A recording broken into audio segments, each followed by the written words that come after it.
Bonjour à tous et bienvenue dans ce nouveau Trading Analyse. Nous sommes le lundi 20 janvier. Bonne année à tous encore une fois. Et on démarre avec ce premier épisode de l'année 2025. Et je vous propose de commencer tout de suite, juste après le générique. C'est parti.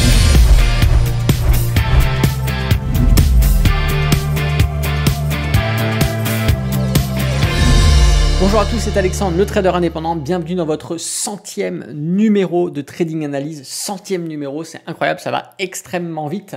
Et pour ce 100e numéro, eh bien aujourd'hui, vous le savez, c'est le jour de l'investiture du président Donald Trump aux États-Unis. Donc forcément, les marchés vont vraiment bouger, forcément à chaque fois que Trump, et même à chaque fois qu'un président est élu, donc durant la période des élections présidentielles, durant la période de l'investiture, on a toujours, et même plusieurs semaines après l'investiture, on a toujours une réaction des marchés parce que en fonction du candidat qui est mis en place sur le poste de présidence, on va avoir des secteurs qui seront avantagés, d'autres secteurs qui seront désavantagés. Donc forcément, les investisseurs, déjà en amont, déjà prennent toutes les mesures nécessaires pour revoir leur stratégie d'investissement, mais en fonction aussi de ce que va dire le président et son gouvernement au moment de l'investiture et dans les semaines qui suivent l'investiture, on peut avoir de nouveaux investissements ou de nouvelles stratégies d'allocation qui vont être mis en place. Donc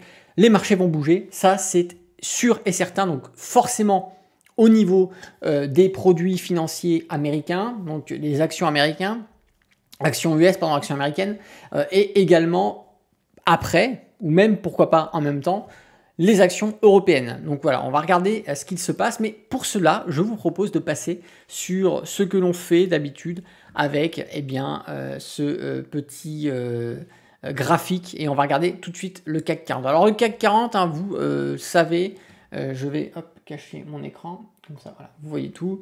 Le CAC 40, vous le savez, regardez ce qu'il y avait eu ici, on avait une très très belle baisse d'ailleurs, voilà, on avait bien baissé, on avait eu un double top, on avait baissé et on avait tout simplement ici dessiné une divergence haussière. Alors je vous l'avais déjà mis en évidence sur plusieurs live trading. Regardez ce qui s'est passé, tout simplement, cette divergence haussière. On est venu en rôle de support de RSI et ça nous a tout simplement permis de remonter les prix, voilà, ici. Et là, on a quelque chose d'assez intéressant, c'est que cette divergence nous a dessiné une droite de tendance sur le RSI qui nous maintient les prix, donc qui nous force à aller à la hausse. Et regardez ce qui se passe, on est repassé au-dessus de notre nuage Ichimoku. Alors attention, on a des gaps qu'on viendra peut-être très certainement combler. On sait que l'Union européenne, notamment la gouvernance européenne, n'est pas forcément très favorable à la politique de Trump, pour des raisons qui leur sont propres. Et donc forcément, on peut s'attendre aussi que le secteur économique européen soit impacté négativement par les mesures que va prendre Trump, qui sont des mesures agressives et très protectrices vis-à-vis des Américains, que ce soit au niveau des entreprises, du commerce international, mais également de la politique commerciale interpays.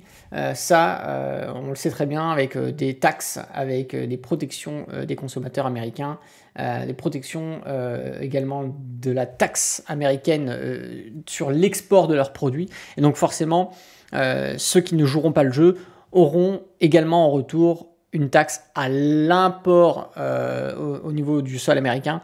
Donc ça, ce sont des choses qui pourront venir freiner et mettre des bâtons dans les roues à l'économie européenne. Donc ça dépend comment vont jouer ceux qui sont aux manettes. En tout cas, il est clair que ça rebat les cartes et on va voir ce qui s'ensuit. Donc peu importe, pour l'instant, effectivement, on voit bien, on s'approche du surachat sur le RSI. Donc le secteur européen, c'est pas forcément le secteur sur lequel il faut mettre des billes aujourd'hui. Vous le savez, on est mal positionné. On le voit ici, on est sur des derniers plus hauts, donc on s'approche d'une zone de résistance. On est zone de surachat, on rentre un petit peu en zone de surachat. Donc faire attention, ici c'est un warning, on n'achète jamais ici. Donc là, c'est le reflet du CAC 40, mais on peut aller voir le DAX également, ce qu'il donne. On voit que le DAX On est sur des derniers plus hauts, on est sur les 21 000 de par le prix, ça joue rôle de résistance. On rentre en zone de surachat, on est rentré précédemment en zone de surachat ici également, on a eu une petite correction. Donc effectivement, on est sur des niveaux plus hauts au niveau européen et c'est clairement pas le moment de positionner des billes sur l'Europe. Par contre, on va passer sur le Dow Jones et là vous allez voir que c'est assez formidable. Le Dow Jones, on a une très belle correction. Hop, très beau mouvement ici, avec une sortie en zone basse du nuage Ishimoku. Mais regardez ce qu'il y a, on a ici une belle divergence haussière avec un retour, une réintégration dans le Kumo. Donc on a cassé le plat SSB, on a réintégré dans le Kumo. Donc ici, on va avoir le secteur industriel, bien évidemment, donné par le Dow Jones, qui est un secteur qui va être très avantagé par Donald Trump. Alors encore une fois, on va avoir sur une période très courte très certainement beaucoup de volatilité. La spéculation, les gens qui veulent profiter, qui vont le rentrer, faire des coups, ressortir. Donc on va avoir des achats, des ventes certainement massives.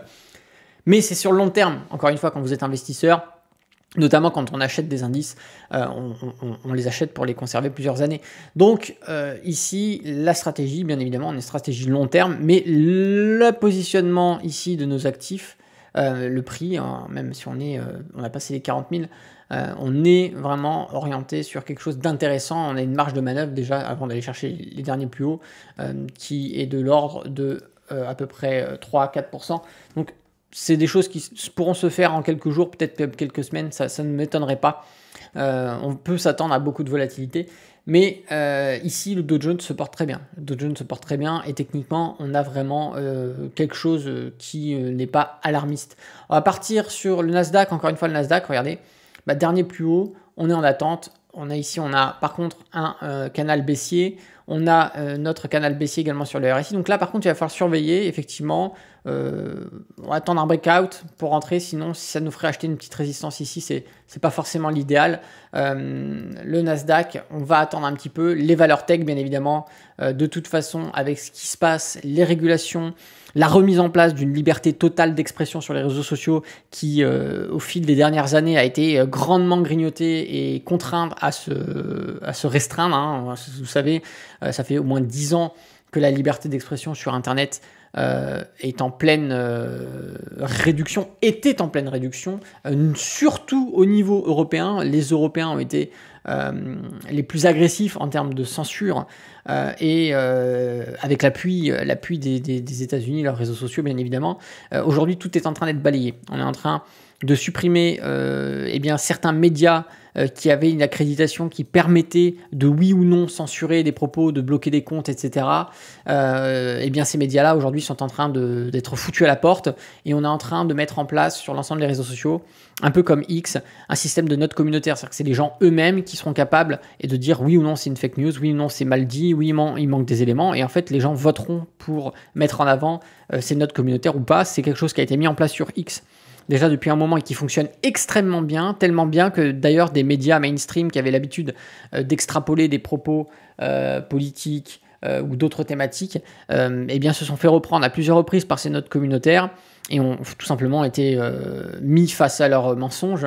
Et ça, c'est quelque chose qui n'a pas plu. C'est pour ça que beaucoup de gens parlent de X parce que dès qu'ils mentent, en fait, ils se font reprendre immédiatement par les notes communautaires.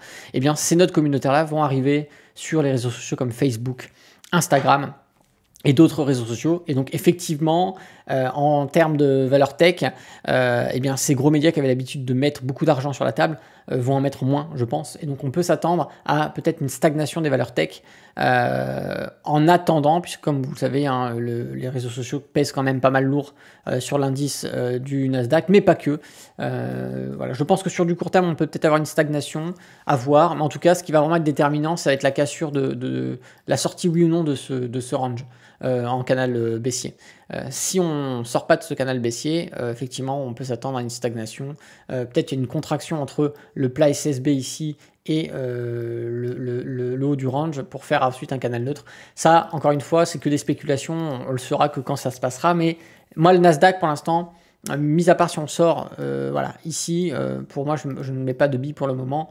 Les positions que j'avais déjà prises sont déjà plus basses par le passé, avec un PRU bien plus bas. Mais pour rentrer sur de nouvelles positions, là, je vais attendre la cassure.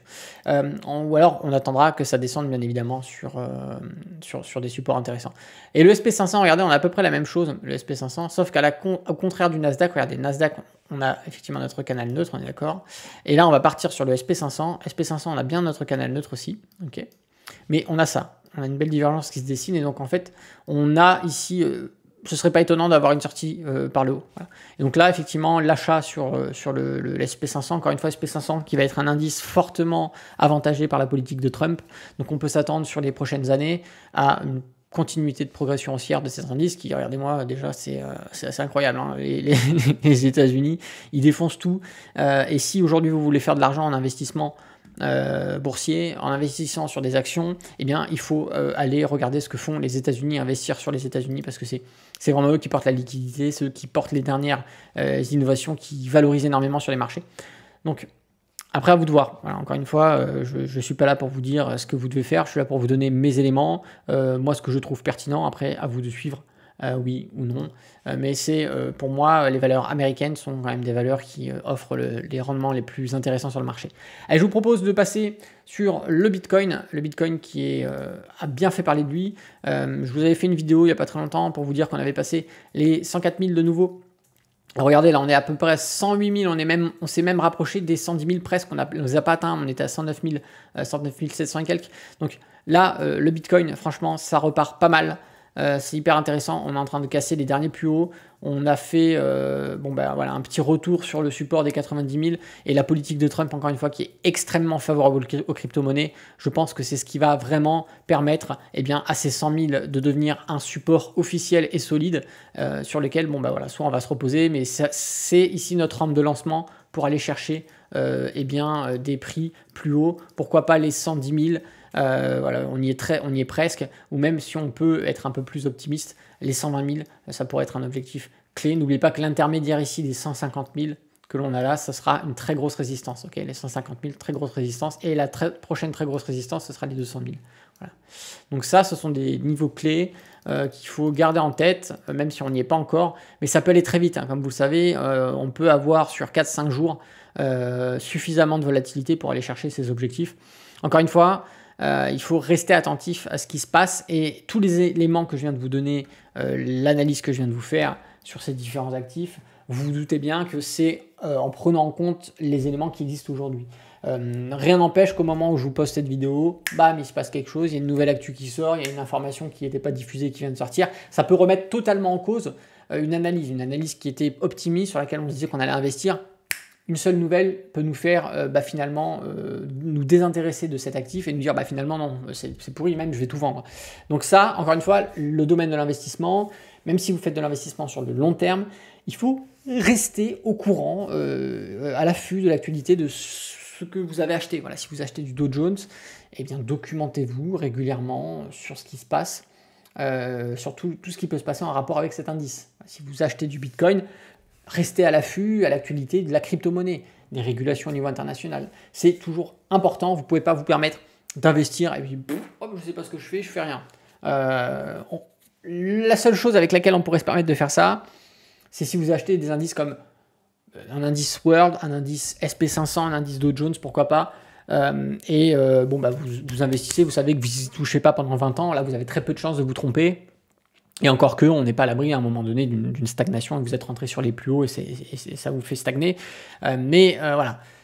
À part ça, la crypto-monnaie, ça bouge beaucoup. Donc, restez informés et au courant voilà, pour éviter d'avoir de mauvaises surprises. Si vous avez aimé cette vidéo, n'oubliez pas de mettre un petit pouce. Si vous n'êtes pas abonné à la chaîne YouTube, abonnez-vous, activez la cloche. Et je vous remercie pour ce 100e Trading Analyse. C'est incroyable. Vous êtes toujours de plus en plus nombreux à rejoindre cette chaîne YouTube.